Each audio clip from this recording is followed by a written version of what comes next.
evolution of AI and how it really does impact our ability to manage data and records with the proper capabilities and activities that this all demands. So with me today, we've got Brian O'Flynn, who is Director of Marketing Technology and AI at Iron Mountain, and our very own Hannah Laws, who's Principal Consultant in Information Governance and Digital Solutions within our professional services at Iron Mountain.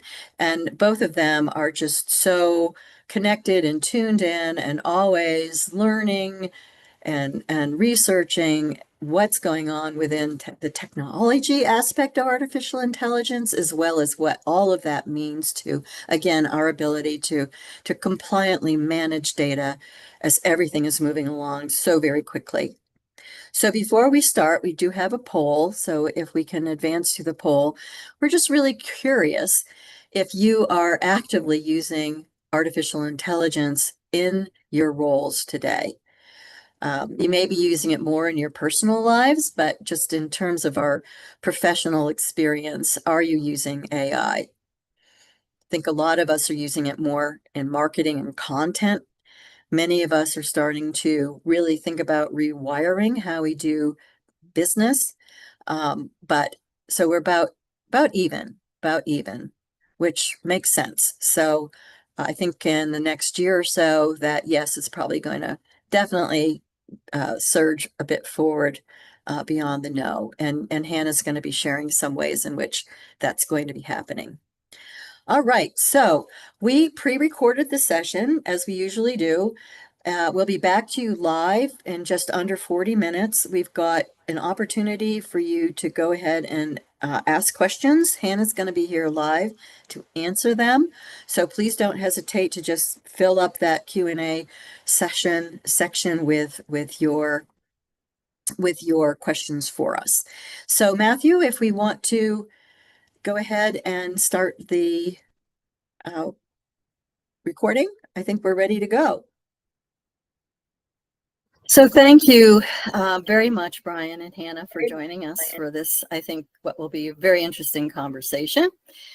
Every day we hear about advances in the power of large language models and the rapid rise of agentic AI, all of which are being embraced by public and private organizations, and I think with or without a real strategy in place.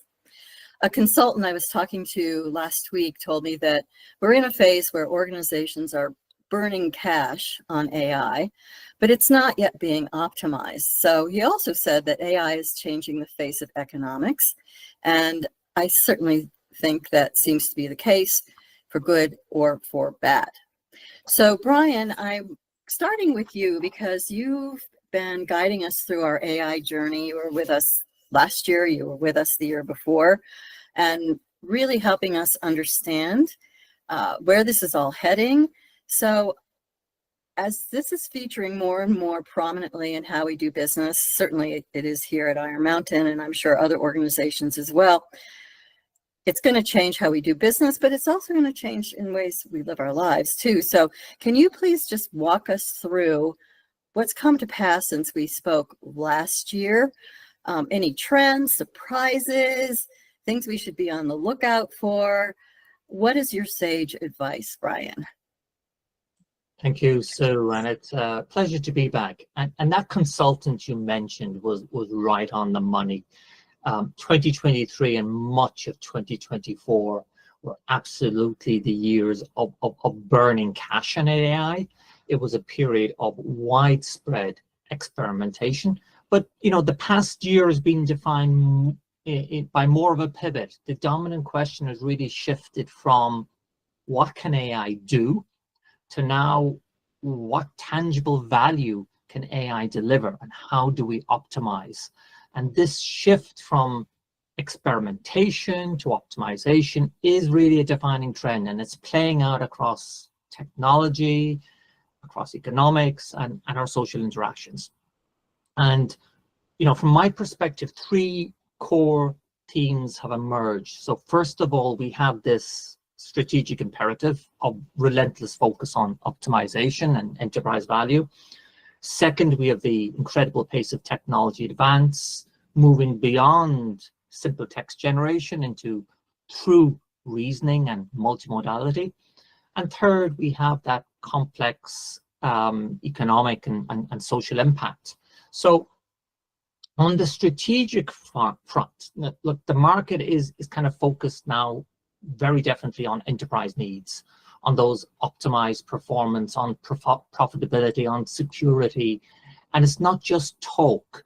We're beginning to see the results. A report recently from Google Cloud suggests more than 70% of organizations are already reporting some return on investment from the generative AI initiatives. And that number is obviously climbing as they mature from pilot projects to full production. Also, a survey from McKinsey underscores this. It's like showing that almost 80% of organizations now use AI in at least one business function. The real value isn't coming from simply plugging in a tool, it's coming from what McKinsey calls rewiring how companies run, with that redesign of core workflows having the single biggest effect on bottom line impact. And we're seeing serious investment. IT leaders are now projecting 20% of technology budgets in 2025 being dedicated to AI. On the second point, and this is where it's really interesting, technologically, the frontier has advanced dramatically in the past year. The conversation has moved beyond basic pattern matching to what we're calling AI reasoning. This is the capacity for advanced learning and decision making that is beginning to mimic human cognition. And this is the kind of engine that is now driving that insatiable demand in business owner organizations, insatiable demand for computing power and for data centers. We're seeing large language models have become more efficient, more powerful, and most importantly, we've entered the multimodal era. AI can now process and synthesize information across text, images, audio, and video simultaneously. So, for example, I'm sure much of our audience have been astonished by the quality of the text to AI generated video we're seeing from the likes of Google's Veo 3. It's ushering in a whole new paradigm in social media. And this multimodality, reasoning models are game changers, and they're moving at such a pace. At the time we're recording this, OpenAI is just weeks away from launching GPT-5, one of the most important model releases in some time. This is going to be very exciting. And we haven't even touched yet on perhaps the most important development of the past year, and that's the beginning of the transition from generative AI to agentic AI, which is, agentic AI becoming the defining buzzword of 2025. It's really representing the next frontier, where AI doesn't just assist us or recommend, it acts. And so finally, to the third point, economic impact, you have a very bullish case being made. Some of the projections are astronomical. PwC have this report that suggests AI will contribute $15.7 trillion to the global economy by 2030. But of course, there is a bit of a disconnect at present between a long-term strategic investment and immediate measurable productivity gains. We've seen enormous capital flowing into AI, but this is as much about building those foundational capabilities for future market dominance, and less so on immediate quarterly returns.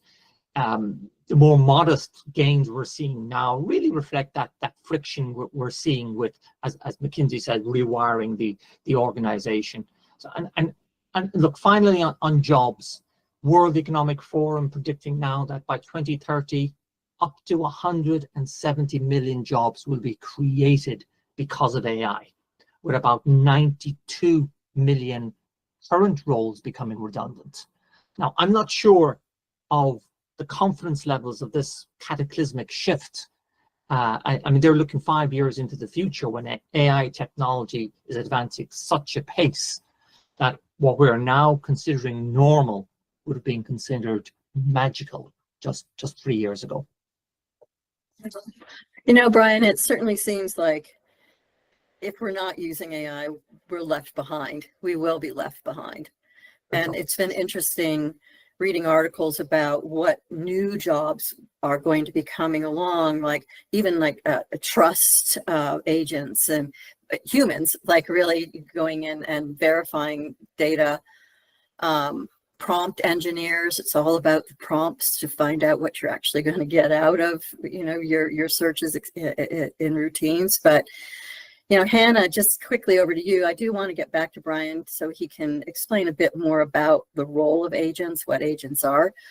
But it seems to me that, you know, we're really going to have to change our mindset about how we manage data, given that it is the driver. Yes, we've got you know, data centers and all of these things that need to be in place to support the actual crunching of the algorithms, but it's the data that fuels it all. And we can't continue to manage data in the same mindset as we've managed records. And maybe if you can just weigh in on that a bit from your perspective. Yeah, absolutely. It's really fascinating. And I think on the backdrop of what Brian laid out there, we're going to see AI really featuring massively and more predominantly in the ability to automate the data and information governance. So how we manage data and information governance.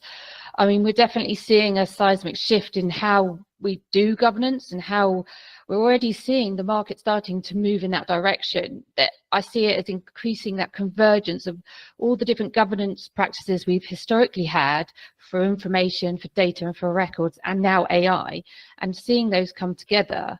So if I put a bit of a context to this, so if we compare, say, information governance, data governance, and AI governance, IG its primary objective is about compliance with legal and regulatory requirements, creating robust policies, things like record retention and disposition schedules, classification of data and information, policies and procedures, etc. And the ownership has typically fallen within the realms of the kind of legal and compliance teams, the records and the information managers. Data governance, on the other hand, that's primary objective has always been around data quality, usability, consistency, availability of data and value exploitation, and includes things like data catalogs, master data management, data quality tooling, and such like. And again, the ownership has typically fallen within the remit of people like chief data officers and data governance managers and stewards. And then if we take AI governance now, that primary objective is really all about ensuring AI aligns with business goals, that it manages ethical and privacy risks related to AI, and it really optimizes the value of data. Okay, so ownership so far, though, has typically been given to existing roles. It's still an evolving area, AI governance, not sure really what to do with it, how do we do it? So typically we've seen it assigned to existing privacy officers, data officers, even group counsel. And as we see this sort of shift in governance moving from, I would say, more of some of these sort of manual or in siloed operations to more of an automated use, using tools like AI now. We're actually using it to do some of this governance for us. I think we'll see these different areas of governance start to come together more closely and work less in silos and more collaboratively. I mean, can you imagine, for example, thinking of agents and things, and autonomous information management? So an AI agent, for example, manages the entire information lifecycle, right from creation to disposition, ensuring continuous compliance and optimizing everything to do with our data and information storage without any human intervention. I mean, does that feel like just a million miles away? Probably to us right now in the industry, but you know, when you think about the rapid acceleration that Brian's spoken about, you know, just recently of the AI development and use cases, it's not that inconceivable that this will actually happen in the near future. So I think, you know, data leaders aren't necessarily looking for just another governance tool, but are starting to adopt an entirely new mindset about governance. So, you know, one where potentially governance is AI native right from day one. it powers, self-steering systems, and even platforms now will start to see anticipate the issues before they even hit, those the data analysis dashboards and the reporting and everything. So I really do think we'll see it evolving from, less of a system of control and a compliance sort of driver, but really this is now becoming the engine that's driving trust, automation, and AI readiness at scale. Yeah, that's what a great summation of that. And it is going to be a brave new world for sure. And we have to be looking in the direction you're talking about, Hannah.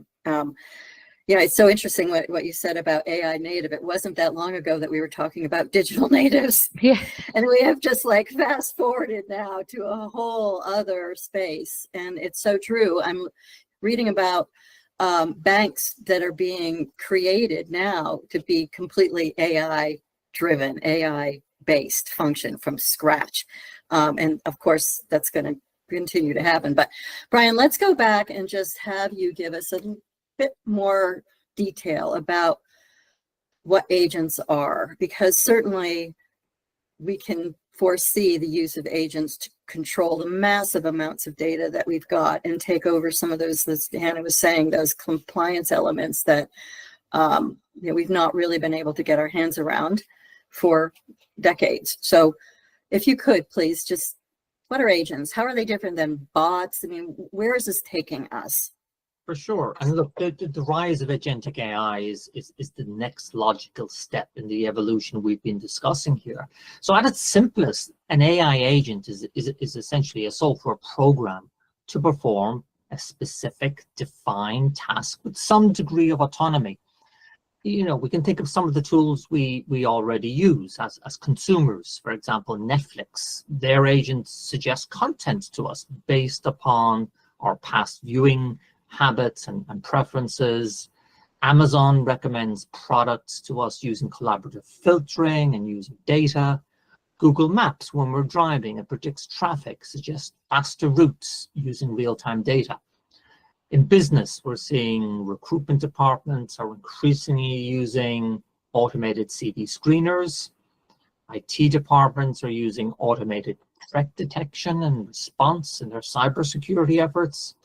Marketing departments are using on-brand AI writing engines. These are all AI agents. They are the individual building blocks. They're the skilled specialists focused on a single function. Now, agentic AI is broader and a more sophisticated concept because it refers to the system or the architecture that enables multiple agents, diverse agents, to collaborate, to reason, to plan, and to execute. And they're beginning to execute on complex multi-step workflows. And they are achieving high-level goals with minimal human supervision. So if you think of an AI agent, we have an analogy of an AI agent as a single musician. Agentic AI is the entire orchestra working together to perform a symphony. And we, hopefully, the human in the loop is conducting this. And this is a fundamental shift in how we interact with technology. We're moving from assigning discrete tasks to defining high-level goals. We, as humans, are specifying the what and the why, and the AI, the agentic AI system, will figure out the how. To give you a couple of real-world examples, first of all, in finance, we're seeing agentic AI beginning to revolutionize fraud detections, and this comes to what you were saying about AI banks a few moments ago. Agentic AI in fraud detection and risk management. Traditionally, fraud systems have been reactive, flag transactions for human reviews. That's slow, a lot of false positives in there. An agentic system, by contrast, will operate autonomously in real time. When it detects a potentially fraudulent transaction, it won't just send an alert, it will initiate a multi-step workflow to protect the bank, to protect the customer, and to lock down the transaction. Secondly, we're seeing agentic AI having an impact in healthcare. At the University of Florida Health Center, they're now using an agentic system piloted in smart ICU rooms. It's using cameras, it's using sensors to continuously monitor a patient's vital signs, their movements, even their facial expressions.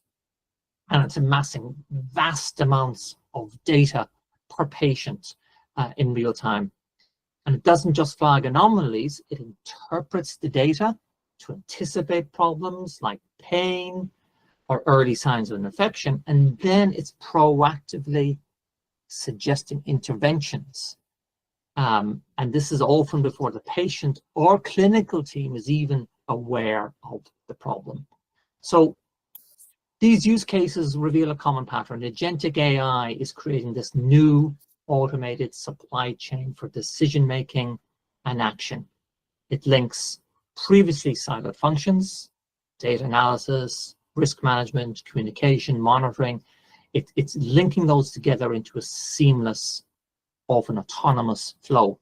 So it's a time of great opportunity for organizations to orchestrate their data safely and securely. So it's an opportunity for them to invest in solutions from organizations with the expertise and the credentials for compliance as they meet those opportunities ahead with data.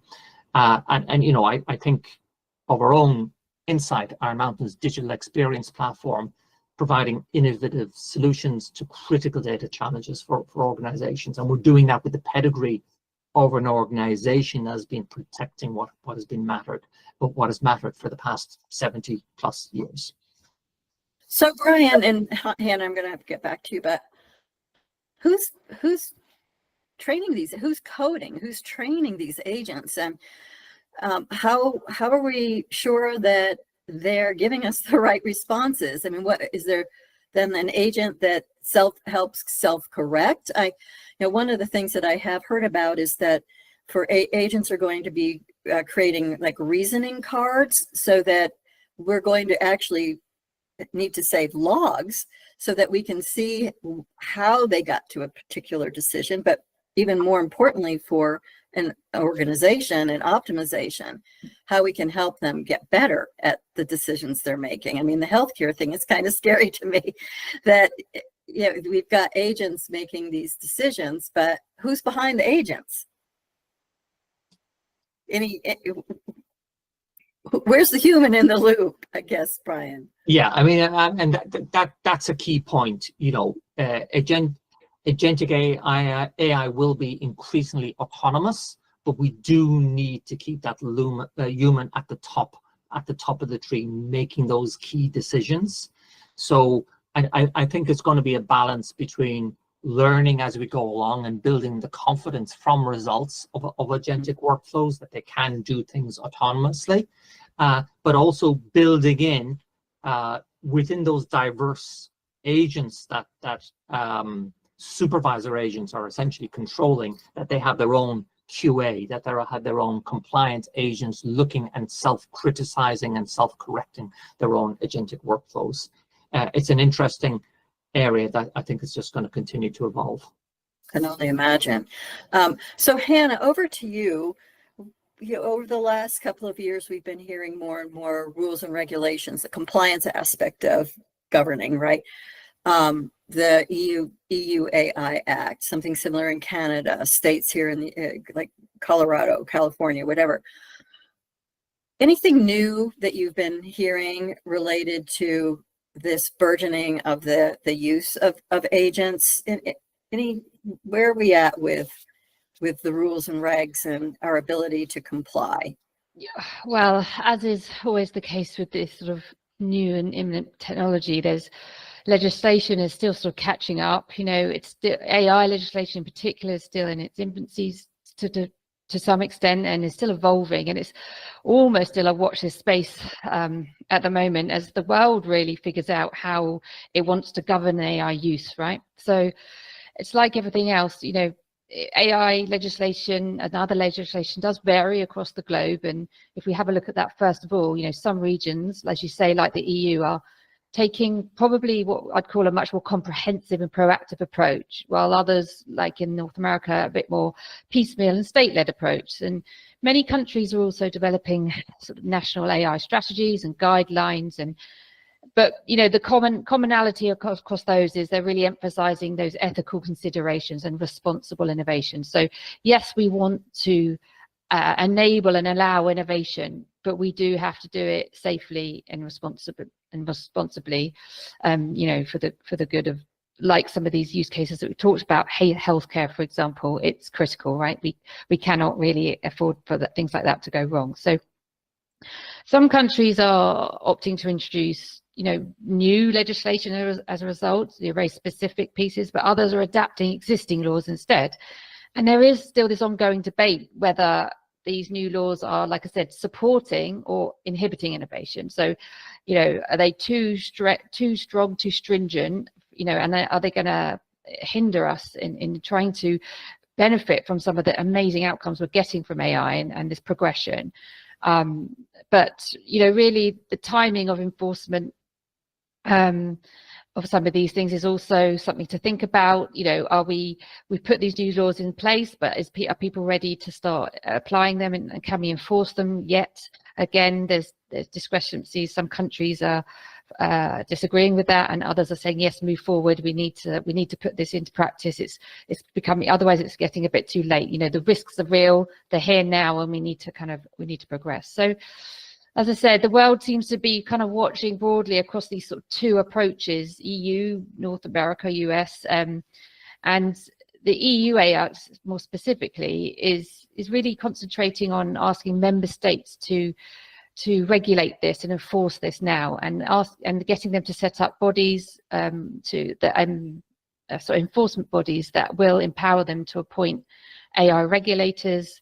And this sort of framework, this approach is very, very similar to what we've seen with GDPR previously, right? So we're not sort of changing the mold here. It's a sort of safe and kind of well-trodden approach that we've seen before, but it worked well. So I think the feeling is that this will continue to work well for something like AI as well.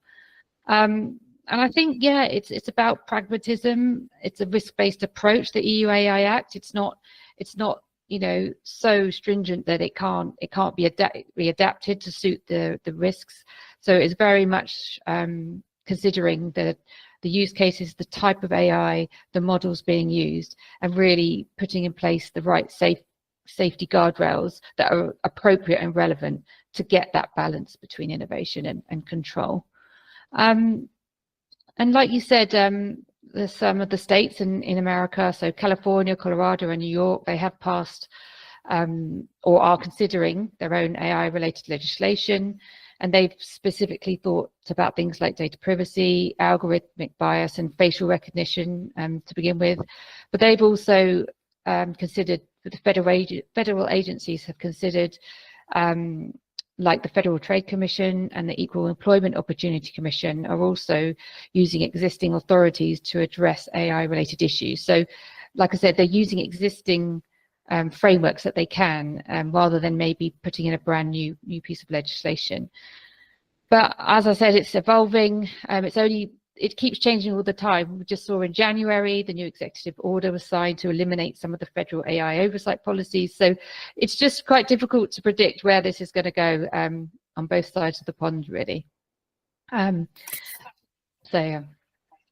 but it's interesting that I would envision, and I think in December we're going to have a really interesting conversation about the legality of some of the decisions that are being made by AI agents, whatever, and how they're impacting on people's inability to get a loan or inability to have been hired for a job, and that we're going to be seeing probably a whole new wave of how you approach litigation.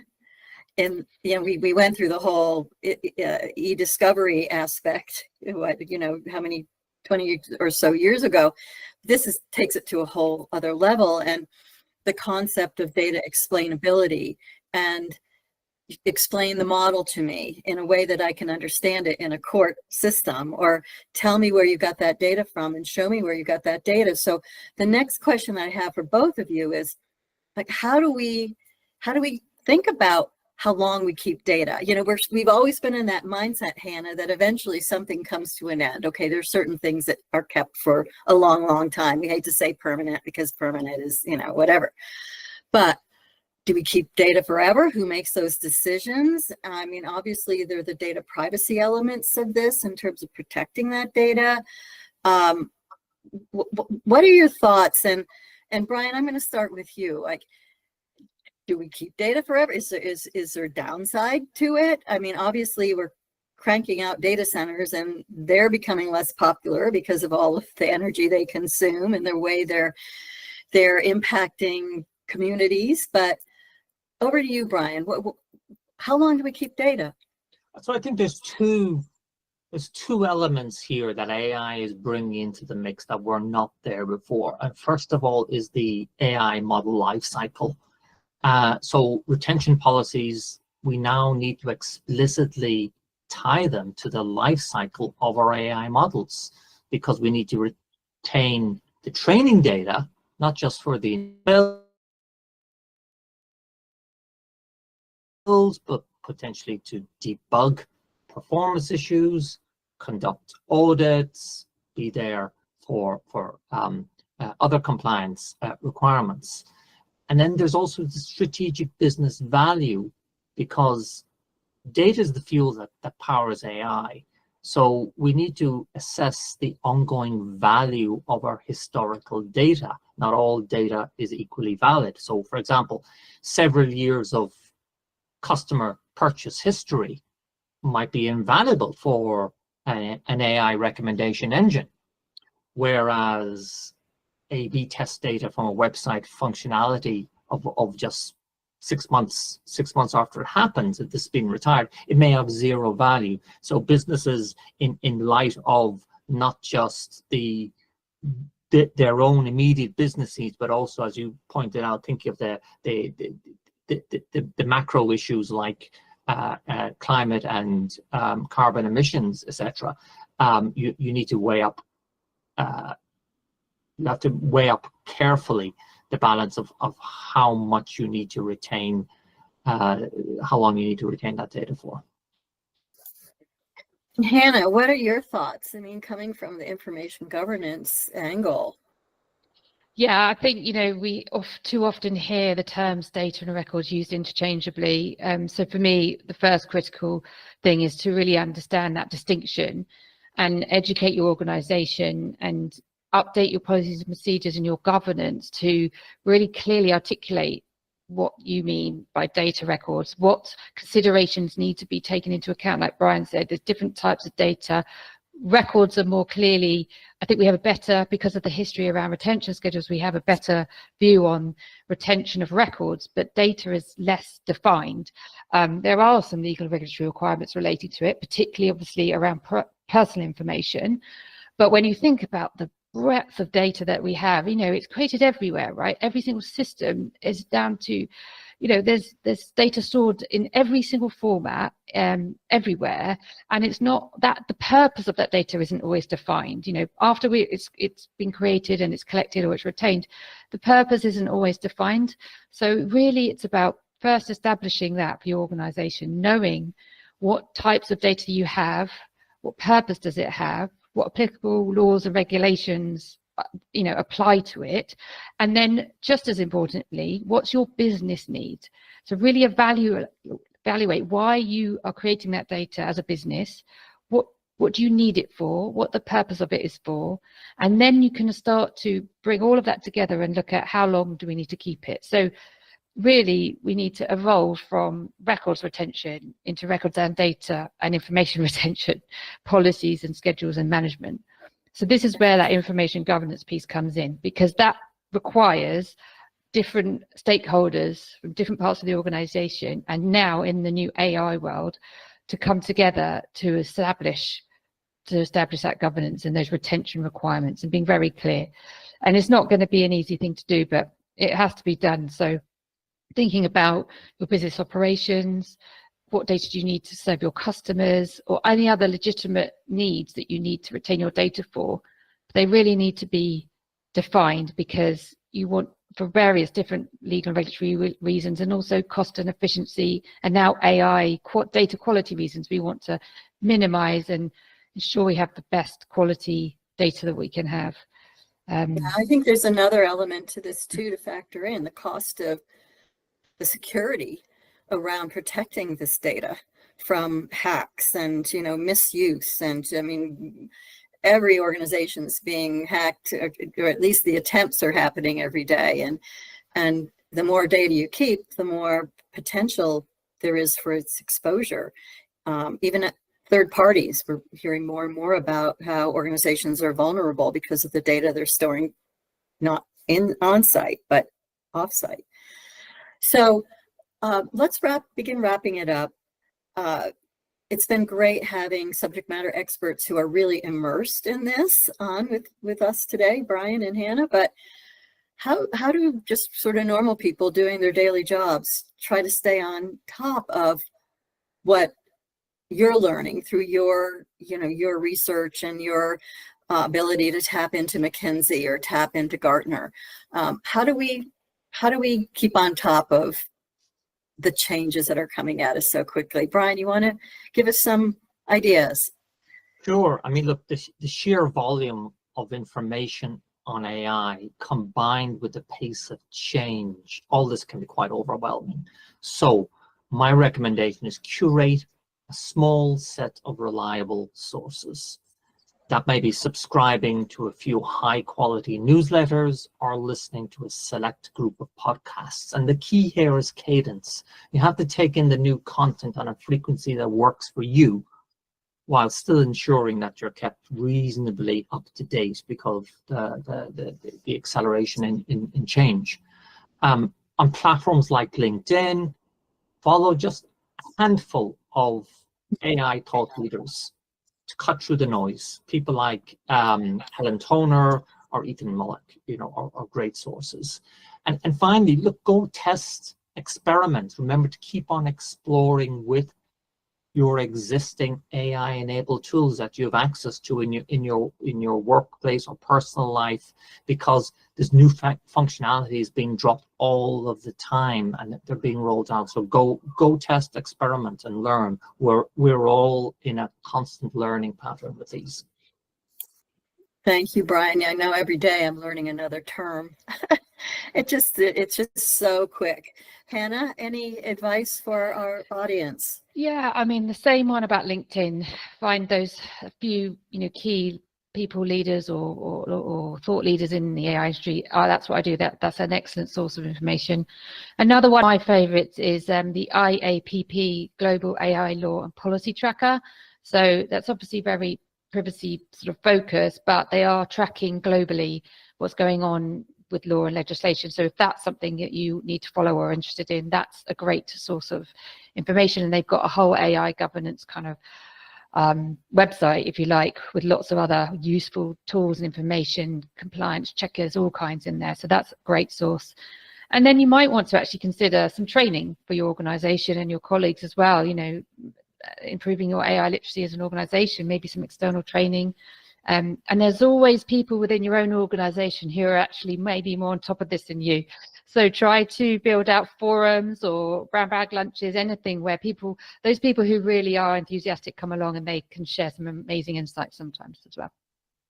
That's really great advice. I know we've got a couple folks that used to seem like they were way out in the ether, and now they are the ones who are really so involved in optimizing how we're doing business. So both of you, thank you so very much. This has been enlightening. Our next Ed series is going to be talking about how information management professionals need to start thinking about how to add new skills and maybe rethink how they define themselves and any new roles that are coming about as a result of all of what we talked about. I mean, there's still a need for what we do, but it is going to evolve. So again, thank you both so much for helping shine light on this topic that is not going to go away and is going to be so relevant to all of our lives on so many levels. So again, we'll talk to you again, but thanks for everything. Thank you.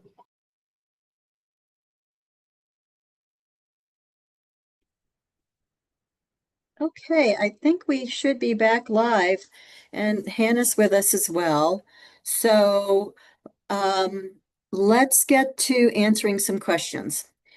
I think there were quite a few questions, Hannah, that came in related to our future ability to rely on primarily agentic AI to do some of those very difficult things that we've never really been able to do, like track event-based retention from another system where there's a trigger and connect that up with a retention schedule, or help us better handle those structured, unstructured to structured situations. Do you want to comment on that? Because I think we've pretty much resolved that we're moving in the direction of relying on agents to be able to do so much more for us than we've ever been able to do with the systems that we've had. So over to you, please. Yes, I think we have, we definitely will see, I should say, agentic AI coming into this picture, like we discussed during the discussion there. I think it will become more part and part of our governance modeling and the way we do governance. But there'll always be a need for a human in the loop, because policies need refreshing, things need to be, approved, and there has to be that element to it. But I do think we'll see this. And the example you gave there about the kind of trigger event, this has been one of the things that's been very difficult to implement, and we still struggle with it today.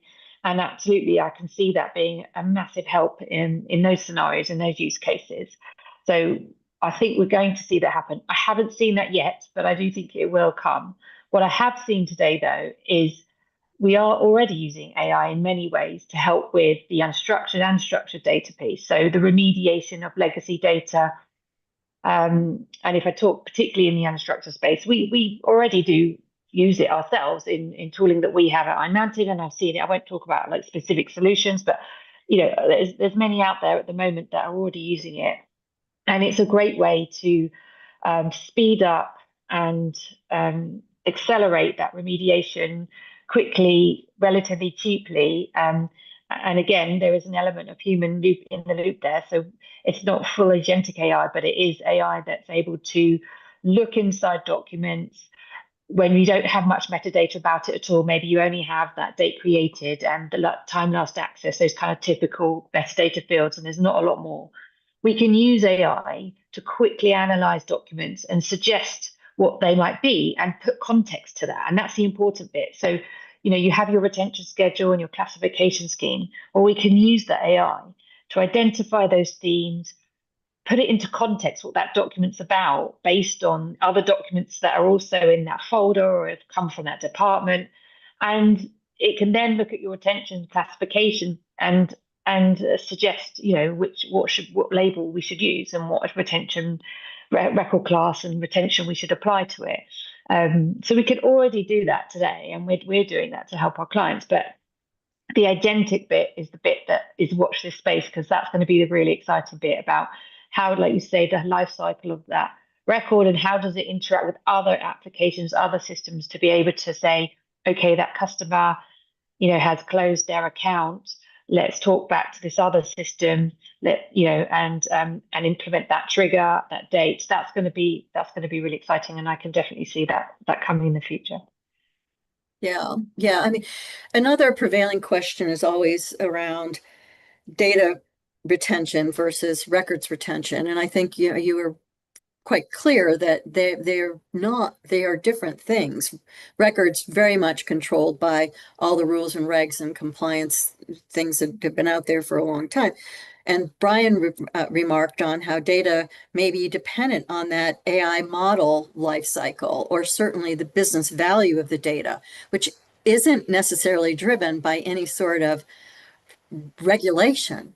So I think this is just such an ongoing discussion that we haven't yet really resolved. Like, how do we manage data retention as opposed to record retention?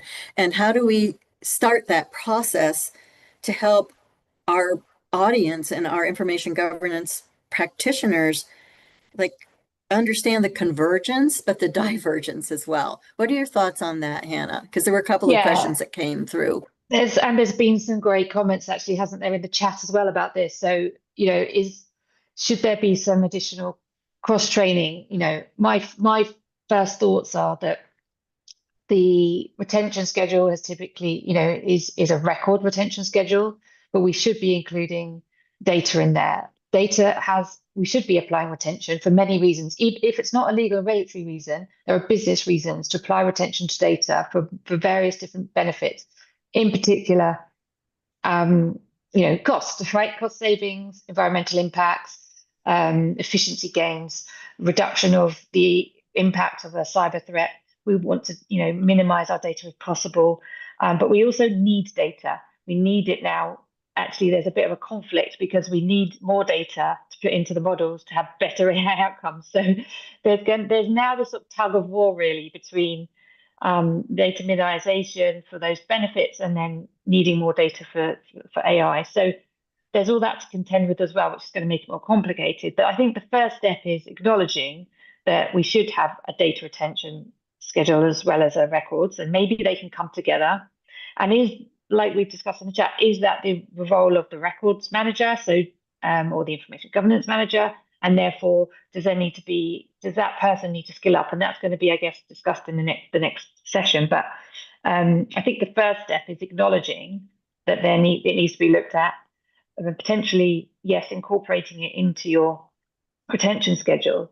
But then that then comes down to an organizational decision, and it needs a lot of different stakeholders involved, because obviously the way data retention is often handled is at a system application level.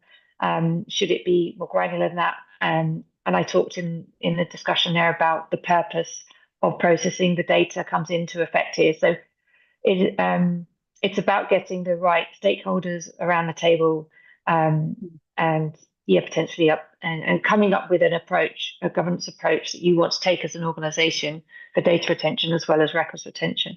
But it'll be interesting to see how the different roles evolve to address those issues. There's some really interesting conversations going on in chat as well. And, one of the things that we're learning is that our organizations, to be competitive, you need to use data to create new data. And so it goes. But how do we then think about ensuring the quality and accuracy and non-hallucination elements of data that's being created from data that just, is being collected? And I don't know that we're there yet. I mean, they're talking about nutrition labels and ways to certify that data is in fact real. But any thoughts on that, Hannah? Anything that you've been reading more or learning more about that kind of ability to guarantee or in fact certify the validity of the data? It's not where I come from this angle on things like this is really looking at the AI governance piece. I'm not an expert in the data quality aspects of AI, but what I do think is that in order to be resilient to some of these challenges and to be able to address them, we do need to put in place a good AI governance framework. That gives you the mechanism and the framework and the model and the right people to address these. These should come up if you put the right governance in place, and the right risk assessments for each of your use cases. These are some of the issues that would be risk assessed and discussed, and that you would have controls in place and plans. So I think that's what I'm advising, and what I'm seeing in the industry is that the foundation to this is to put in place that governance, which will set you up for success to address some of these really complicated and difficult decisions to make. Oh boy. So, there are more, this is really fascinating because I love watching what's going on in chat as well as questions are coming in. But, one of the things that we determined probably a couple years ago in a one of our first webinars that really dealt with data and records was Kelly McIsaac from TD Bank. And I'll never forget what she said was that data is the input, record is the output. So, I mean, there's some questions about how long do you need to keep these data sets? And yes, the data is intrinsically connected to the record. You're not going to recreate make a new record. The record is that's it. But the data is used to make the record. So I have always liked that analogy of almost like ingredients used to make something, and that once that thing is made, it's made, but the data is still there and used for other purposes. And we've talked about, data mapping, being a data supply chain. I mean, all of that's going to become more and more critical to really understanding how data moves through in and out of organizations. So lots of questions still coming in about data applied to litigation holds. How is data evaluated for legal hold approval? I'm not clear on that. I don't know if you quarantine data sets like we would quarantine records related to litigation. Hannah, I don't know if you've got any insights on that.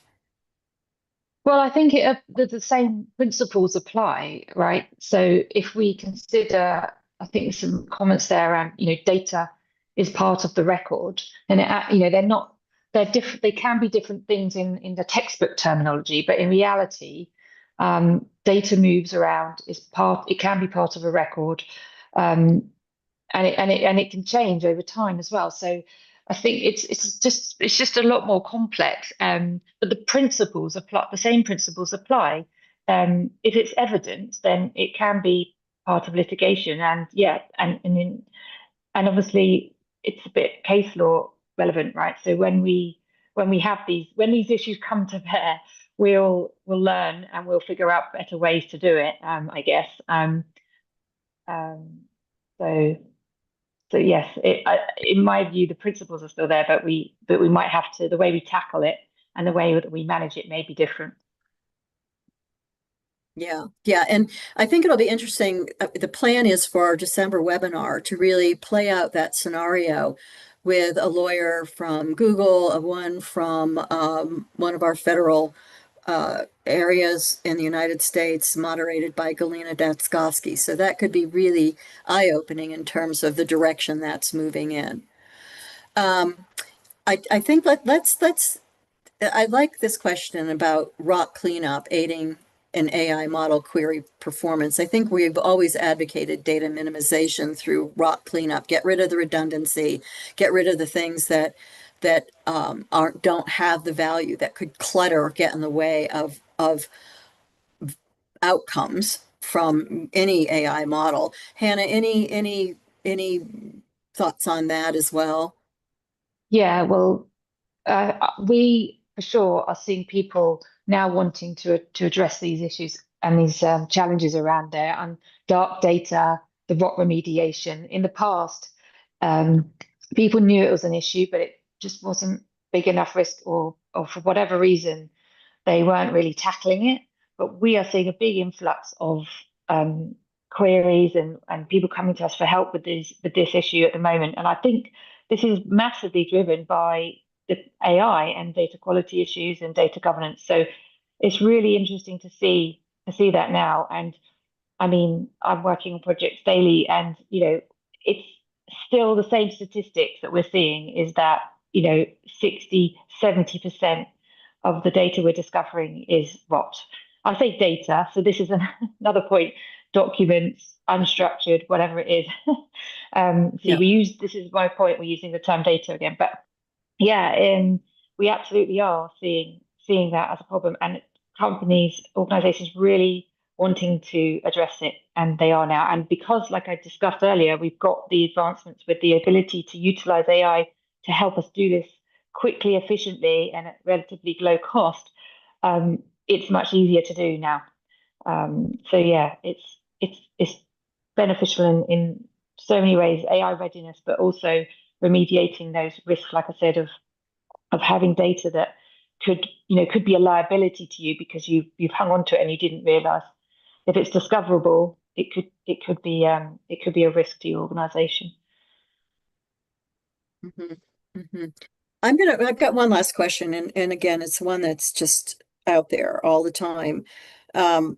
Whether someone's using Iron Mountain's Policy Center or Virgo or any of the records retention tools that are out there, applications that are out there, how do we actually see including data? I mean, is that another record class? That might be for a whole other potential webinar, Hannah, just like examples of how you would merge data retention requirements with that more traditional records retention program in effect. Yes, so we are working with a number of financial services organizations actually who are looking at this now. And what we're starting to sort of work through with them is how to map some of their data classifications into the retention schedule. Where is their crossover and mapping with records classification, and then also privacy classifications as well. And all three of them actually coming together. And that gives us at least that starting point. So that was kind of what I was saying earlier, is like where to start with this. That's a good place to start by doing that mapping. And then we can start to see where there's consistencies across, retention, and where data sits within records, where there's privacy, personal information that's impacted as well.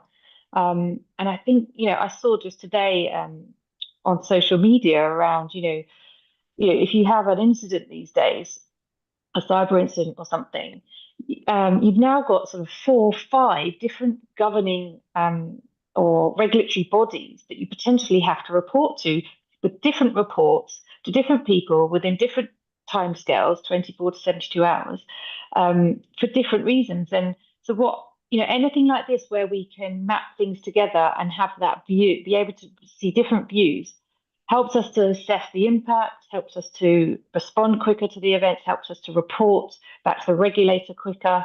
So that we can do some of that in Policy Center now, and it's absolutely something that we're working with clients to help to shape. So I think that's the first step in how do we bring the data retention and records retention together. Perfect. Thank you, Hannah. And more to come on that, I'm sure. I mean, it is evolving. So I thank everyone for their active discussion. This has been really exciting. There's so much more that's developing here that we'll be continuing to talk about. Hannah, again, thank you for your insights. Brian couldn't join us. He's in an airplane right now, but he is always just looking at what's happening now and what's happening next. So again, thank you so much for joining us, and we look forward to hopefully seeing you in October, when we'll be talking about how we're changing our skills, our talents, roles, job descriptions, etc. And that'll be coming to you from the InfoCon conference at ARMA in Phoenix. So until then, enjoy the rest of your summer, and we look forward to seeing you in October. Thanks. And Hannah, thanks again. I really appreciate your time. Thanks so much.